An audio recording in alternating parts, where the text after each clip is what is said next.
Saya menghabiskan waktu sekitar 5 tahun untuk mencari tentang Islam. Jadi saya tuh lahir Katolik, saya dibesarkan dengan pengetahuan agama, itu agama Katolik. SD saya itu di Palembang, SD Saverius berapa ya? Saverius 6 ya kalau nggak salah ya. Saverius 6 Saverius berapa sih? Pokoknya SD saya Saverius, sekolah Katolik ya. SMP saya Saverius Maria. Saverius 2 kayaknya saya. Lalu kemudian Saverius Maria SMP-nya. SMA-nya saya Saverius 1. Jadi dari SD sampai kemudian SMA, ya sedikit banyak saya diajarin tentang agama Katolik. Singkat cerita, SMP kelas 3 tuh saya kemudian merasa ragu dengan agama saya, dan akhirnya saya memerlukan 5 tahun tuh dari SMP kelas 2 atau kelas 3 lah gitu ya, sampai saya masuk kuliah. 5 tahun saya perlu untuk belajar tentang Islam dan memutuskan akhirnya masuk Islam. Jadi teman-teman sekalian, sebenarnya ya, kalau teman-teman tahu dari sudut pandang saya secara pribadi ketika saya bersentuhan dengan orang-orang Muslim, saya tuh nggak terlalu kaget. Kenapa? Karena setidaknya waktu itu saya sudah punya pandangan bahwasanya agama Islam itu ya mirip-mirip agama Katolik. Mohon maaf ya, ini kan kita belum bahas tentang dalil ya, kita cuma bahas pandangan saya aja sih. Pandangan saya ketika saya melihat orang-orang Muslim ketika masuk ke kuliah, kan interaksi saya dengan orang-orang Muslim kan banyaknya ketika kuliah ya. Jadi ketika kuliah itu saya melihat bahwa setidaknya sebelum saya berinteraksi dengan Islam, saya sudah tahu nih bahwa Islam ini ya mirip dengan agama Katolik. Misal seperti apa nih, fun fact ya, fun fact teman-teman sekalian. Saya tuh kaget ketika pernah satu waktu ketika saya jalan di Palembang, ketika maghrib, itu saya lewat masjid, mereka lagi sholat jamaah, ketika di maghrib itu, tiba-tiba ada kata-kata gini, amin, gitu. Jadi kan ya, biasa kalau kita tahu sebagai seorang muslim kan, ghairil maghdubi alaihim waladdallin. Jawabannya kan ya, amin, gitu kan ya. Nah, maka itu membuat saya kaget tuh. Sebelum saya lanjutin, kenapa saya kaget ya? Ternyata ini baterainya lowbat. Tunggu bentar ya, mau ngambil colokan.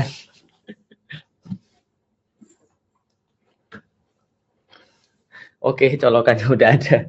Bentar ya. Sabar. Allah sayang orang sabar. Kita colok dulu lah. Oke, kita amankan dulu ya. Oke. Dah.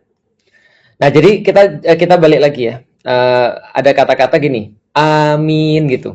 Jadi saya dengar itu ketika saya jalan lewat ketika orang-orang muslim lagi sholat maghrib. Di titik itu tuh, saya tuh merasa gini, loh kok sama kayak di gereja ya? Karena di gereja ketika orang-orang Katolik lagi beribadah misa tuh Jumatannya orang-orang muslim lah, kira-kira gitu ya. Nah, ingat ya, begitu saya bilang misa itu kayak mirip di Jumatan orang-orang muslim, bukan berarti saya menyamakan antara Jumatan dengan misa, tapi udahlah nanti kita bahas ya. Oke. Karena di misa atau hari-hari beribadahnya orang-orang Katolik di hari Minggu itu ada kata-kata kita juga menjawab amin. Saya bilang, loh kok sama-sama amin ini? Waktu itu saya nggak tahu semirip apa antara agama Islam dan agama Katolik. Tapi saya mendengar, oh ada kesamaannya ya, ada sama-sama amin. Ke belakang ketika saya belajar lagi dan saya belajar lagi, ternyata saya juga tahu bahwasanya orang-orang Muslim itu juga punya tokoh yang mirip dengan Maria, yang saya yakini waktu itu ya. Kan di orang-orang Katolik itu ada doa namanya Salam Maria. Maria itu ya ibunya Yesus gitu ya. Maka ketika itu saya tahu dari teman saya Muslim, ternyata ada juga tokoh yang sama kayak Maria. Namanya Maryam. Wes. Maryam itu kayak ke gurun-gurunan gitu ya. Kalau Maria itu kayak ke modern-modernan gitu. Bagi saya waktu itu ya. Jadi ada Maria, ada Maryam. Dan ternyata sebagaimana Maria punya anak namanya Yesus, ternyata di Islam waktu itu saya tahu dari teman saya ternyata Maryam ini punya anak namanya Isa gitu. Berarti coba saya waktu itu mikir, wah ternyata benar ya, mirip ya, makin banyak kemiripannya. Maria sama Maryam, Isa sama Yesus gitu kan ya. Jadi Yesus sama Isa, gitu kan. Itu ada kemiripannya. Makanya saya bilang, oh ternyata ada banyak kemiripannya. Belum lagi nama-nama kemiripan-kemiripan yang lain. Seperti apa? Seperti kalau kita tahu bahwasanya di Katolik waktu itu kita belajar ada Archangel Gabriel. Atau Archangel Gabriel ini adalah yang memberikan wahyu, yang memberikan revelation, gitu ya. Sedangkan di dalam Islam ada yang namanya malaikat Jibril. Nah, artinya, oh ya mirip-mirip juga ya antara Gabriel sama Jibril gitu. Belum lagi waktu itu orang-orang di Indonesia Katolik tuh menamakan Tuhannya itu Allah. Sedangkan orang-orang Muslim memanggil Tuhannya namanya Allah. Ya tulisannya juga Allah, tapi ketika dibaca jadi Allah gitu kan ya. Sedangkan di Katolik Allah, makanya Allah Bapa gitu ya. Kalau di dalam Islam Allah gitu. Nah, ternyata ada banyak kata-kata yang sama tuh di dalam agama Katolik dan di dalam agama Islam. Sehingga pada saat itu saya merasa nggak asing dengan agama Islam, cuma bedanya ya taste-nya aja, apa ya? Kayak vibes-nya tuh kayak gurun gitu maksudnya. Ya contoh kayak tadi ya, Musa, itu kan gayanya kayak gurun. Bagus kan Moses gitu.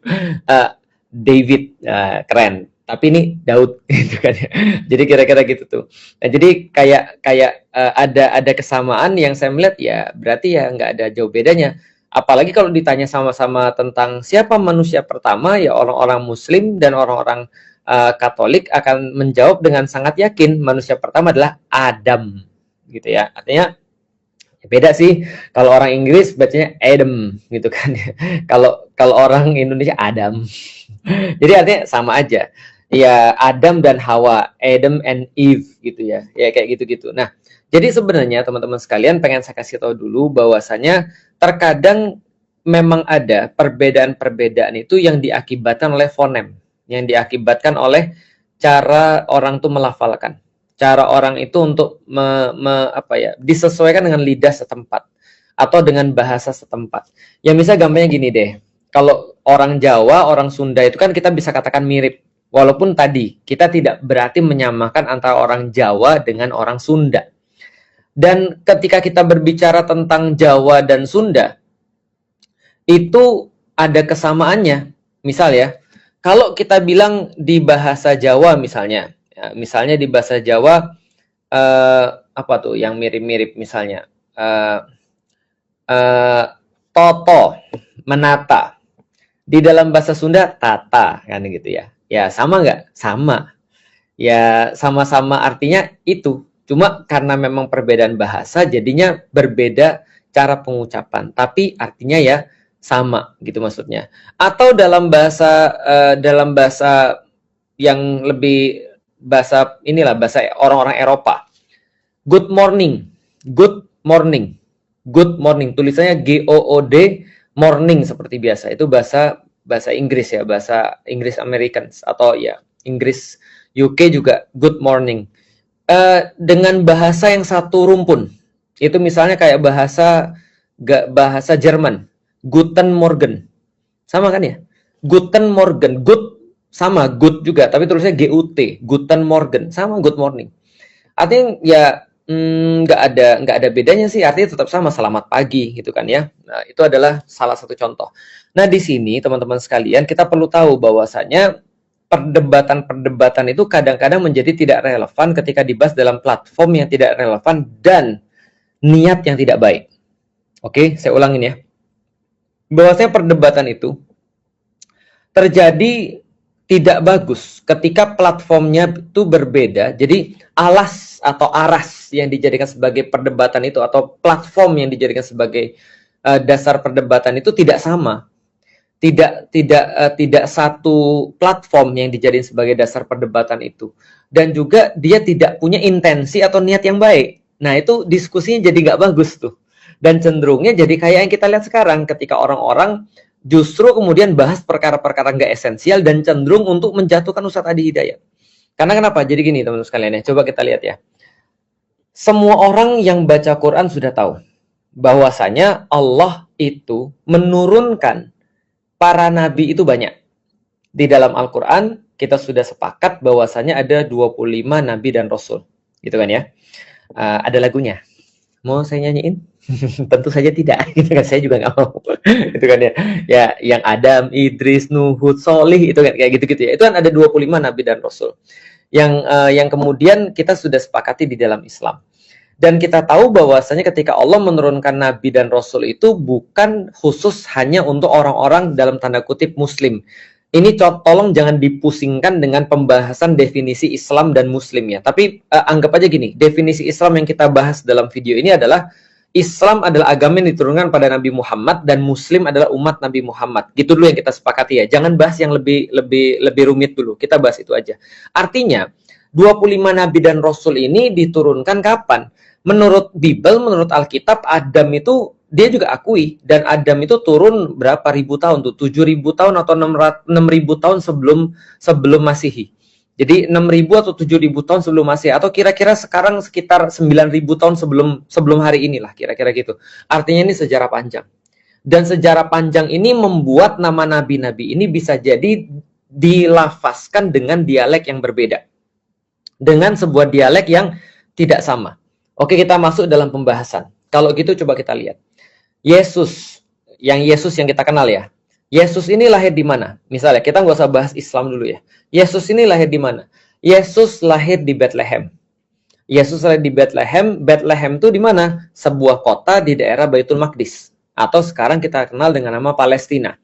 Berarti Yesus itu, atau Rasul Yesus itu, nggak usah Rasul Yesus. Yesus itu dalam tokoh di dalam Alkitab ini, lahirnya di Bethlehem, di daerah Yudea berarti ya, kalau nggak salah ya. Coba nanti dicek aja ya. Pokoknya di daerah Baitul Maqdis ya. Daerah Baitul Maqdis di Palestina.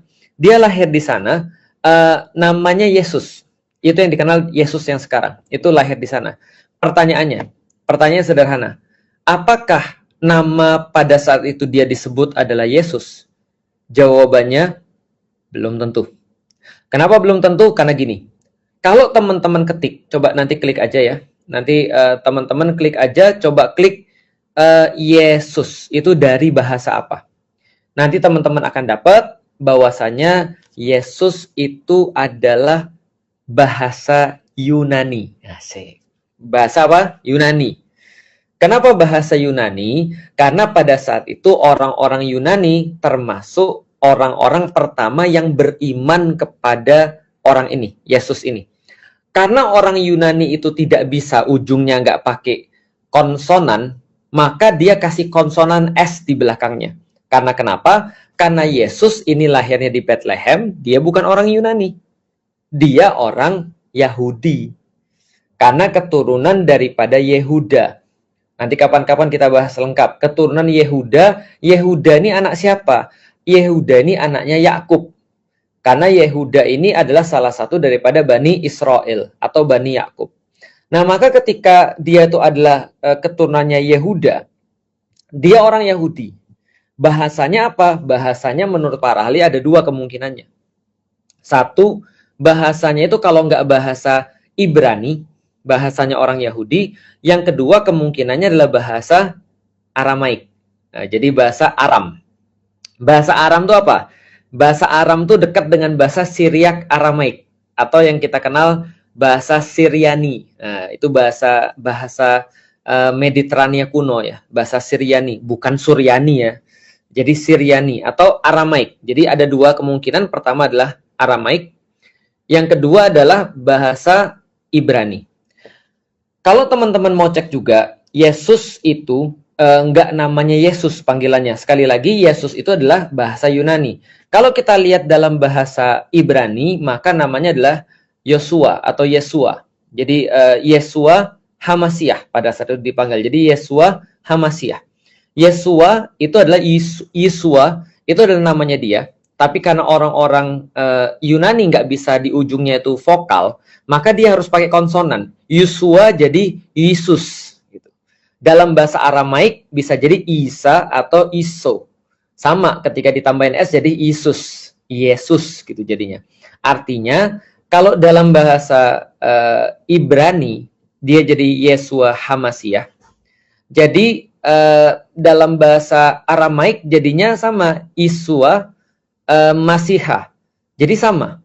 Nah, teman-teman sekalian, itu ketika di zamannya Yesus kan ya.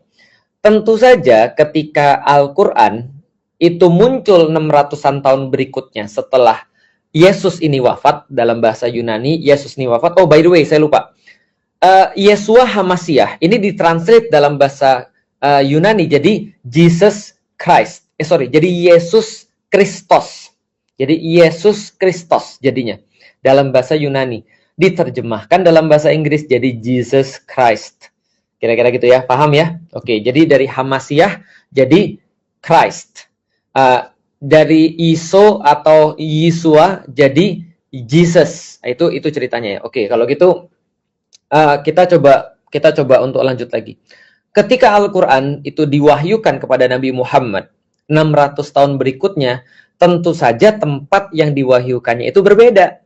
Bukan lagi tempatnya di daerah Baitul Maqdis, tapi tempatnya adalah di Jaziratul Arab, terkhusus di Mekah dan Madinah. Berarti bahasanya adalah bahasa Arab. Dalam bahasa Arab, karena dia masih satu rumpun dengan orang-orang Ibrani, masih satu rumpun dengan orang-orang Yahudi, karena sama-sama keturunan Semit gitu ya, maka bahasanya nggak jauh beda. Bahasa Ibrani, bahasa Yahudi itu dengan bahasa Arab itu nggak jauh beda. Maka ketika dalam bahasa Ibrani itu dikatakan Yesua Hamasiah tadi, dalam bahasa Arab jadi Isa Al-Masih. Jadi Al-Masih artinya yang diurapi, yang terpilih, the anointed one, gitu kan ya. Lalu kemudian dalam bahasa Ibrani Yesua Hamasiah, dalam bahasa Yunani Jesus Christ. Sama nggak? Yaitu berbicara tentang orang yang sama. Maria dalam bahasa Inggris Mary gitu kan ya. Dalam bahasa Arab jadinya adalah Maryam. Itu nggak ada bedanya gitu loh maksudnya. Secara kita penceritaan tentang orang ya. Cuman ya tadi, karena kita tahu bahwasanya agama ini kan diturunkan oleh Allah. Ini agama yang satu kata Allah. Artinya adalah apa? Kita menyebutnya sama-sama agama samawi. Atau dengan kata lain, agama Allah itu dari dulu satu. Cuma diselewengkan oleh orang-orang. Menurut pendapat kita begitu. Walaupun kita tidak menuduh orang lain seperti itu. Tapi menurut keyakinan dan pendapat kita. Artinya teman-teman sekalian, gimana kita bisa mengatakan nggak mirip, orang agama ini nurunin sama. Gitu maksudnya. Berarti Tuhannya Yesus, Tuhannya Musa, Tuhannya Daud, itu juga Tuhannya kita. Karena kita beriman pada nabi-nabi sebelum Nabi Muhammad juga. Bahkan di dalam Al-Quran dikatakan la nufarriqu baina ahadim mir rusulih. Dan kata Allah, kami tidak pernah membeda-bedakan antara satu nabi dengan nabi-nabi yang lain. Gitu maksudnya. Artinya apa? Artinya ya kita berbicara dengan orang yang sama. Artinya ketika saya berkata bahwasanya dalam keyakinan yang saya tahu, sebelumnya jangan keyakinan yang saya tahu dulu. Dalam bahasa yang saya baca di dalam Al-Quran, maka saya baca Isa Al-Masih. Itu kan ya, atau Isa Ibnu Maryam, Isa Al-Masih. Tapi ketika ini ditranslate dalam bahasa Yunani, jadinya Jesus Christ.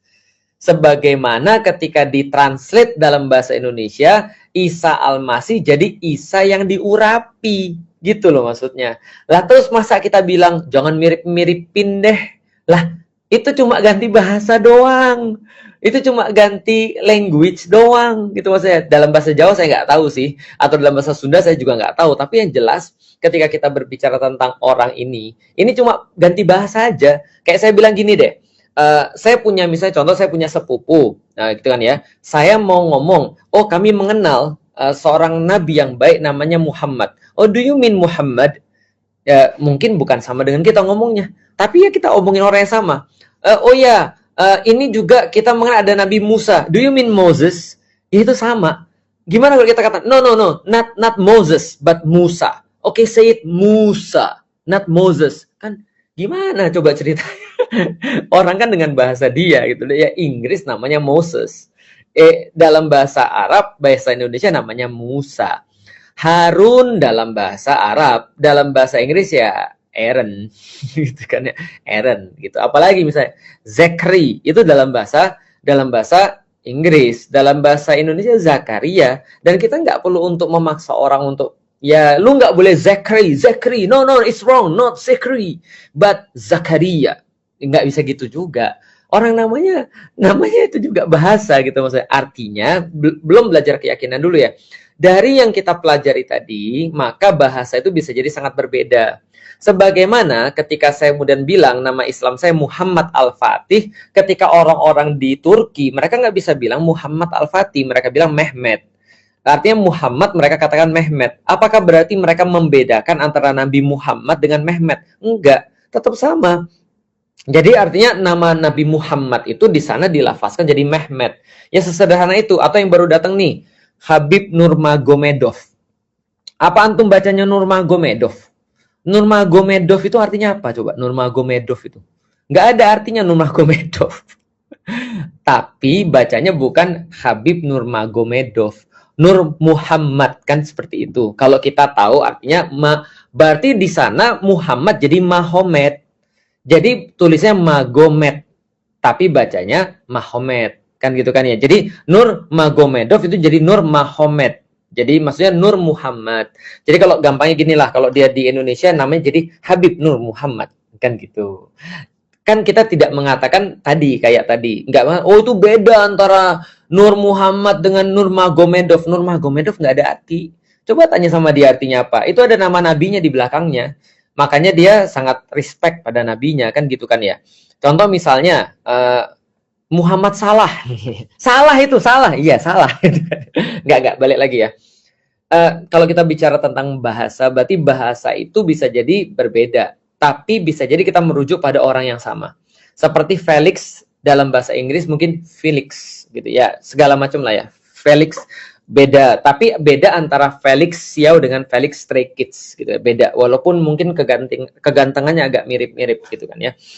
Itu klaim. Oke, kita balik lagi. Sekarang kita masalah keyakinan. Kalau masalah keyakinan, saya juga meyakini bahwasanya memang kalau kita tahu bahwasanya Nabi itu turun dari Adam sampai dengan Nabi Muhammad itu punya satu misi yang sama. Berarti kalau memang betul seperti yang dikatakan oleh Rasulullah, bahwasanya ada 124.000 Nabi, ada 313 Rasul di antara yang kita nggak kenal, karena di dalam Al-Quran itu cuma dikenal 25 Nabi dan Rasul, maka kalau ada kesamaan di antara mereka, pasti ada kesamaan misi. Pasti ada kesamaan misi di antara mereka. Apa misi mereka? Menyembah Tuhan yang satu. Kesamaan misi di antara mereka misalnya menghormati orang tua. Kesamaan misi di antara mereka misalnya contoh punya kasih sayang dan seterusnya. Ya misi-misi kenabian, misi-misi langit.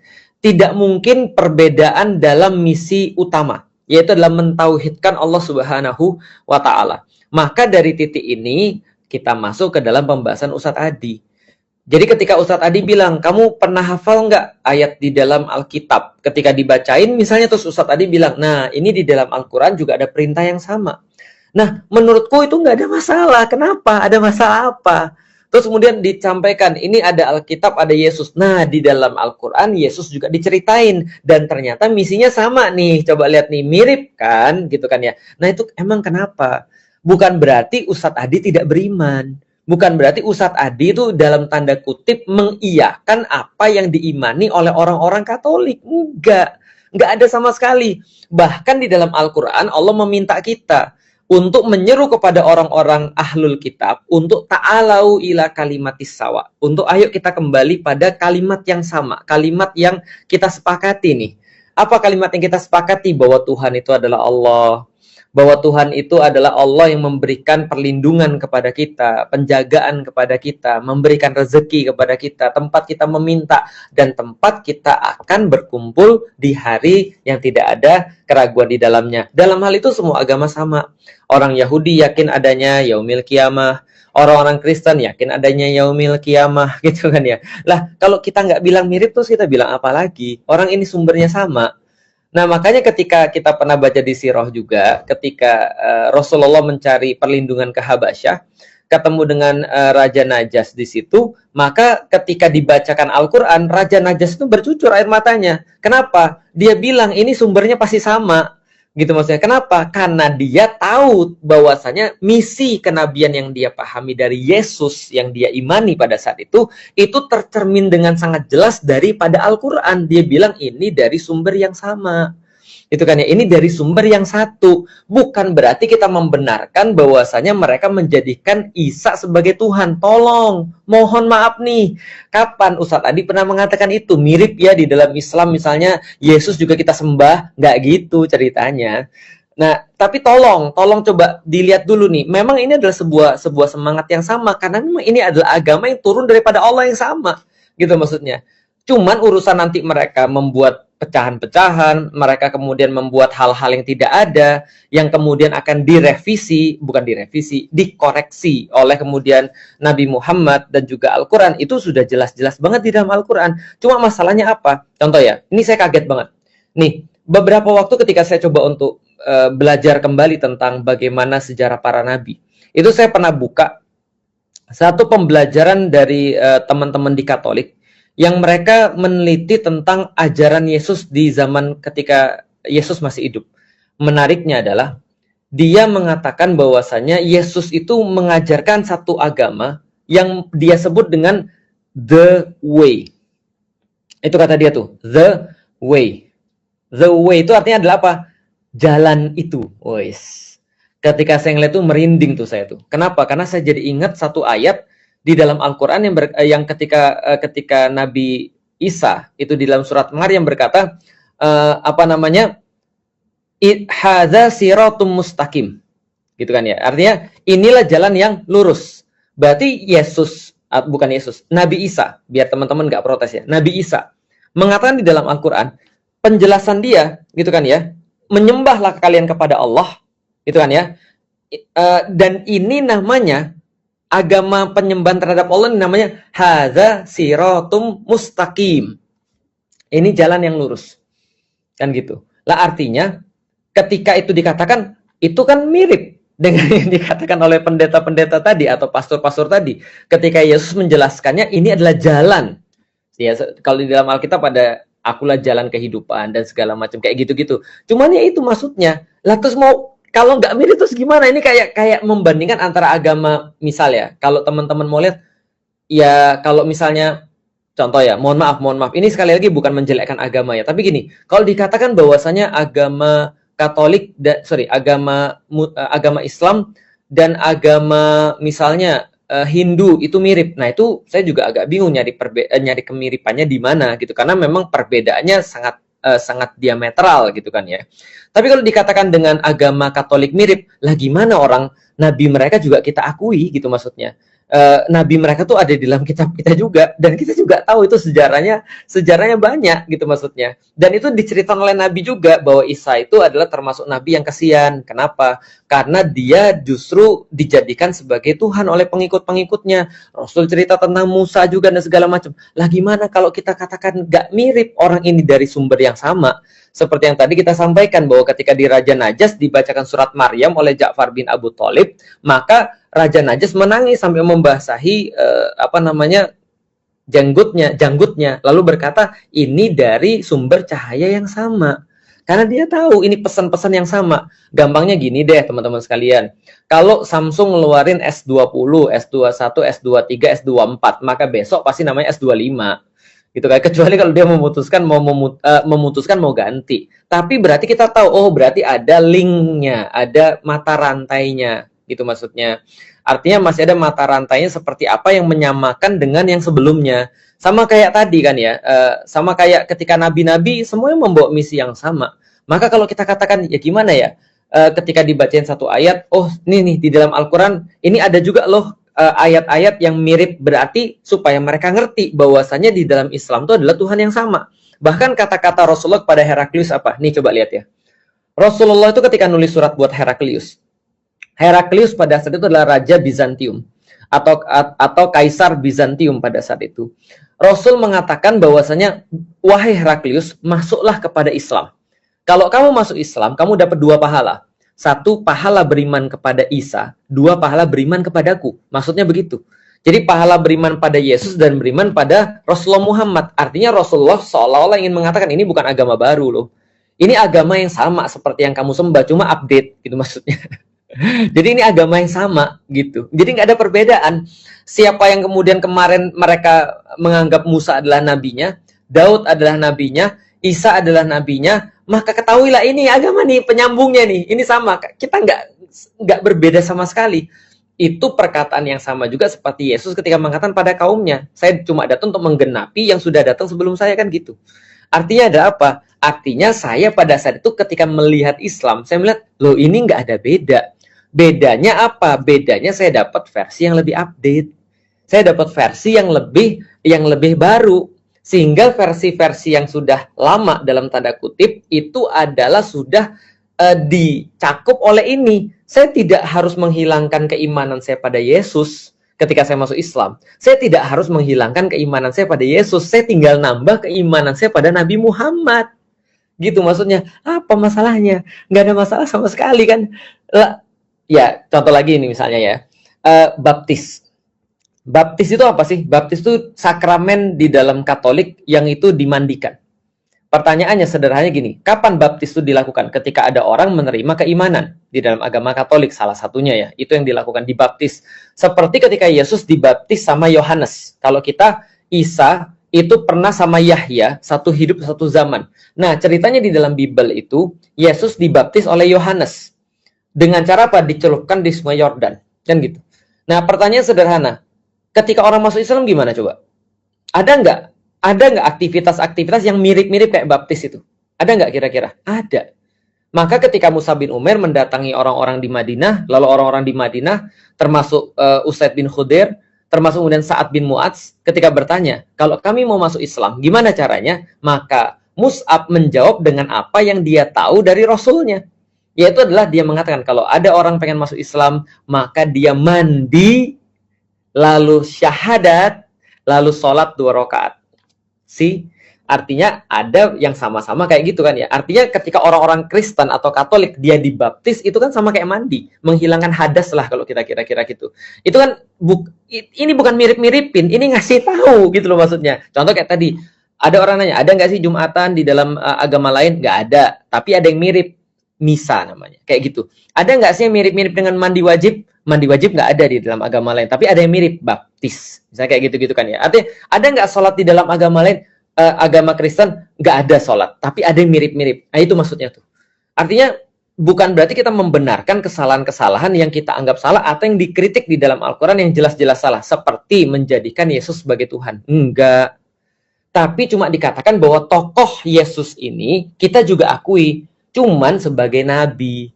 Dan itu yang pengen kita jelasin pada mereka. Sehingga ketika saya masuk Islam, saya nggak perlu membuang keimanan saya terhadap Yesus. Tinggal nambahin keimanan saya terhadap Nabi Muhammad. Nah itu maksudnya tuh. Jadi, aduh ya Allah. Cuman gini ya teman-teman sekalian ya. Pertama, itu namanya platform yang sama. Platform yang sama. Yang kedua, intensi atau niat. Ini yang paling saya harus sampai ini teman sekalian. Jadi gini ya, saya nggak melihat ada niatan baik daripada orang-orang yang mengkritik Ustadz Adi Hidayat. Itu aja sih, saya nggak melihat ada niat baik. Dan entah kenapa ini munculnya daripada orang-orang yang itu-itu aja. Mohon maaf. Dan kelompok yang itu-itu aja. Dan juga mereka nggak ada niatan baik untuk mencari kebaikan atau kemudian semacam kayak gini nih.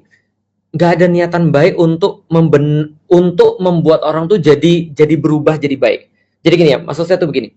Kalau saya melihat ada orang berbuat sesuatu yang salah, kalau ada memang salah ya, maka saya akan mencari cara terbaik untuk buat dia sadar. Bukan untuk membuat saya seolah-olah terasa hebat dan membuat seolah-olah orang itu jadi kayak bodoh banget. Apalagi etikanya jauh banget. Ya Allah, nyoretin orang, pakai X warna merah, itu menurut saya nggak ahsan sih menurut saya. Artinya menurut saya intensinya juga saya nggak dapet sih ada intensi yang baik untuk kemudian menjelaskan itu. Pertama, kamunya yang kemudian platformnya salah. Mungkin juga pengetahuanmu yang nggak sampai di titik itu kan ya. Artinya mungkin dan kebanyakan berprasangka dan judging dan sangat menuduh. Ustadz Adi Hidayat menyamakan Yesus dengan Isa, seolah-olah dalam narasi itu bahwasanya Ustadz Adi Hidayat itu menyamakan Isa di dalam Al-Quran dengan Yesus yang jadi Tuhan. Kira-kira maksudnya begitu. Enggak gitu ceritanya. Orang-orang sama sekali nggak ada itu framingnya luar biasa sih menurut saya. Jadi itu menurut saya sih nggak ada niatan baik sih. Artinya kalau saya ngelihat gini, ya udahlah ya, bagi teman-teman sekarang ya udah teman-teman sudah saya jelasin, ada yang mau terima nggak ada masalah, ada yang mau terima alhamdulillah, nggak ada yang mau nggak terima juga nggak ada masalah, karena tugas saya kan cuma menyampaikan apa yang saya pahami ya. Artinya ketika saya ditanya bagaimana menurut saya tentang Ustadz Adi Hidayat yang berkata seperti itu, bagi saya luar biasa. Berapa banyak di antara ustadz-ustadz, saya selalu gini nih, saya selalu mikir gini, wah ini Ustadz Adi nih ya, ini kalau kita yang berada dalam kondisi seperti itu ya, lalu kemudian kita dibacain satu ayat misalnya, lalu kemudian kita ditanya misalnya, ada nggak sih di dalam Al-Quran ayat-ayat yang bahas kayak gini, seperti yang mereka selalu katakan lah, bahwasanya Katolik itu adalah agama cinta kasih dan segala macam. Terus kita tanya, maksudmu cinta kasih itu kayak apa nih? Ada nggak sih di dalam Alkitabmu yang kamu pikir ada ayat cinta kasih? Ternyata kalau kita bisa menunjukkan Islam punya sesuatu yang mirip-mirip dengan itu, bahkan lebih baik, itu kan akan menjadi sebuah pemikiran juga ya. Karena bagi orang-orang kayak saya, kita selalu membanding-bandingin dong antara kemudian Islam dengan Kristen. Kenapa saya harus masuk Islam? Bagi saya ketika saya sudah membanding-bandingkan itu, saya dapat, oh ternyata apa yang saya pahami di dalam Katolik tidak semuanya berbeda. Walaupun tentu saja saya memilih Islam itu bukan hanya karena perbedaan-perbedaan itu, tapi jelas karena konsep tauhidnya. Tapi kita dikasih tahu nih, ini loh maksudnya. Nah, ada berapa banyak ustadz yang bisa hafal Quran dan mengkontekskan dengan apa yang dia coba untuk dakwahkan? Saya pikir nggak banyak sih. Dan kalau saya tuh merasa bersyukur ada orang kayak Ustadz Adi di pihak saya, serius. Dan bagi saya itu agak efforts kalau ada orang kayak Ustadz Adi, tapi bukan di pihak saya gitu maksudnya. Itu agak sedikit merepotkan sih.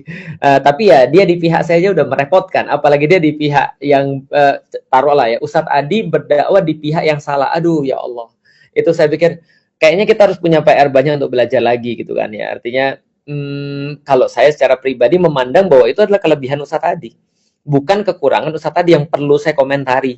Karena saya pikir ya gimana ya? Saya lebih banyak kekurangan sih yang harus saya pikirin daripada saya mikirin hal-hal yang tidak penting banget dan diviralkan kayak gitu. Itu jelas-jelas menurut saya nyari-nyari kesalahan. Dan kalau dengan orang-orang nyari kesalahan, saya nggak punya komen apapun. Dan saya cuma bisa berdoa pada orang-orang kayak gitu ya. Kalau mereka benar, mudah-mudahan kalau mereka benar, mudah-mudahan Allah maafin Ustadz Adi dan saya yang punya pemikiran bahwa Ustadz Adi itu nggak salah. Dan kalau Ustadz Adi yang benar, ya mudah-mudahan mereka yang dimaafkan oleh Allah. Ya cuma itu aja sih sebagai seorang Muslim yang punya pandangan terhadap saudaranya. Artinya bagi orang-orang yang punya pandangan selain daripada Ustadz Adi, saya juga hargai banget. Nggak apa-apa, serius deh teman-teman sekalian. Teman-teman nggak apa-apa komen di sini. Misalnya contoh, nggak, bagi saya Isa dan Yesus tetap berbeda. Nggak apa-apa. Apa sih yang nggak buat orang-orang Muslim mah? Orang kita itu di Muslim diajari, di Islam kita tuh diajari berbeda pendapat bukan berarti harus satu kafir satu iman. Berbeda pendapat di dalam Islam tuh bukan berarti satu surga satu neraka. Nggak apa-apa antum nggak yakin juga. Antum setelah mendengarkan penjelasannya dan tetap antum yakin nggak sama, beda pokoknya beda, ya nggak apa-apa. Antum tetap saudara saya, ketemu tetap saya peluk gitu kan ya. Cuma saya tackle aja, enggak gitu. Ketemu tetap saya peluk, tetap kemudian saya ucapkan salam, ketemu tetap saya kemudian happy gitu kan ya. Hanya saja menurut saya jangan sampai keyakinan kita itu kita gunakan untuk menjudging orang lain seolah-olah mereka yang berbeda dengan kita itu salah dan dosa maksiat. Konsekuensinya kita harus nerakain dia. Konsekuensinya kita harus nyesatin dia. Konsekuensinya kita harus menampilkan seolah-olah dia tuh maksiat. Bro, nggak serta-merta sekali lagi ya. Kalau orang Muslim tuh berbeda, nggak serta-merta satu salah satu benar, nggak serta-merta satu surga satu neraka, nggak serta-merta satu murtad satunya tetap beriman. Nggak gitu ceritanya. Coba deh belajar lagi. Artinya kalau kita berbicara tentang balik lagi ya, mudah-mudahan teman-teman dengan semua ini bisa lebih dewasa. Dan saya yakin pada satu titik yang kayak gini-gini, provokasi-provokasi yang kayak gini atau apa ya, hal-hal yang kayak gini ini sudah akan bisa ditinggalkan sama kita ya. Berhentilah mensupport atau apa ya, semacam kayak aduh ngeramein orang-orang yang suka nyoretin wajah orang lain itu ya dengan dengan X itu ya. Kalau saya sih nggak apa-apa sih, saya kan motivator bukan ulama. Cuman ya kalau kayak Ustadz Adi sih, kalau saya sih bersyukur sih dan saya berdoa mudah-mudahan banyak keluar orang-orang kayak Ustadz Adi yang lain. Kenapa? Supaya saya bisa melanjutkan hobi saya dan keahlian saya, yaitu adalah bermalas-malasan. Serius, Kalau ada orang banyak kayak Ustadz Adi, Ustadz Somad gitu kan ya, dan orang-orang pinter dalam berdakwah dan masih muda ya, kan saya kan bisa santai ya kan, saya kan bisa tidur-tiduran, bisa enak happy gitu kan ya, bisa nonton, bisa main game gitu kan ya, apalah terserah. Yang penting saya nggak usah dakwah tiap hari karena sudah ada banyak yang bantu dakwah itu maksudnya. Jadi kita bisa malas-malesan gitu kan ya. Oke, itu ya teman-teman sekalian, yang apa namanya, yang kita coba untuk bahas, dan mudah-mudahan ada kebaikan yang bisa teman-teman dapatkan dari sini. Dan besok-besok nanti kita bahas yang lain ya, yang teman-teman bahas ya tentang masalah tadi. Ya kemarin kita ketemu dengan Guru Gembul, terus kita bahas dikit tentang ilmiah dan juga rasionalitas. Karena by the way itu balik lagi soalan istilah tuh. Karena ilmiah itu dari bahasa Arab kan, al-ilm itu dari bahasa Arab. Kecuali kalau kita mau menggunakan bahasa Inggris, scientific method misalnya, atau misalnya metode scientific misalnya.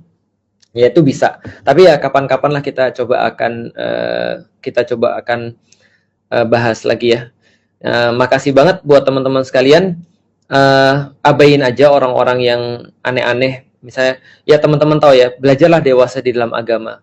Salah satu kedewasaan di dalam agama itu kita tahu saatnya kapan untuk ngomong, kapan saatnya untuk diam.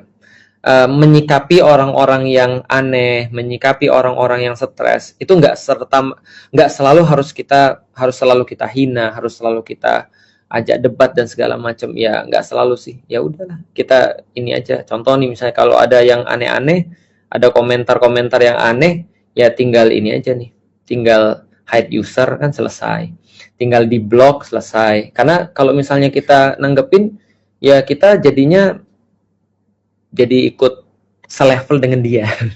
Dan saya menolak selevel dengan orang-orang yang nggak ngikutin akalnya. Baik, itu aja teman-teman sekalian. Makasih banget buat semua yang sudah hadir di sini. Ada sekitar 1.600-an orang yang sudah hadir. Ada yang setuju ya alhamdulillah. Kalau yang nggak setuju, doain saya mudah-mudahan saya jadi sepikiran dengan teman-teman sekalian, bisa lebih soleh dan bisa lebih taat pada Allah. Intinya adalah kita harus yang nggak bisa ada perbedaan itu adalah kita harus saling menyayangi sebagai seorang sesama Muslim, harus sama-sama bersatu. Ingat teman-teman sekalian, saya tuh malu ketika saya tuh mau mempermasalahkan sesama Muslim. Saya tuh malu. Kenapa? Karena begitu saya mempermasalahkan sesama Muslim, itu saya selalu ingat saudara-saudara saya yang ada di Palestina. Mereka nggak mau tahu tentang masalah kita. Mereka nggak mau tahu tentang musik itu haram atau tidak. Mereka tuh nggak mau tahu tentang siapa yang nyamain Nabi Isa dengan Yesus atau seperti apa problematikanya. Enggak. Yang mereka tahu itu adalah mereka berusaha hidup. Dan saya tahu persis bahwasanya tanpa persatuan kita itu yang saya maksud adalah semua orang-orang yang ada di sini yang mau setuju, mau nggak setuju. Selama antum bersyahadat, saya perlu teman-teman sekalian untuk bareng-bareng. Karena itulah yang Allah wajibkan dan Allah syaratkan untuk kemenangan kita di Baitul Maqdis. Dan mereka bukan orang-orang yang saya pikir ya kita nggak layak sih untuk ribut sementara kita punya permasalahan yang jauh lebih besar di Baitul Maqdis. Itu aja teman-teman sekalian. Assalamualaikum warahmatullahi wabarakatuh.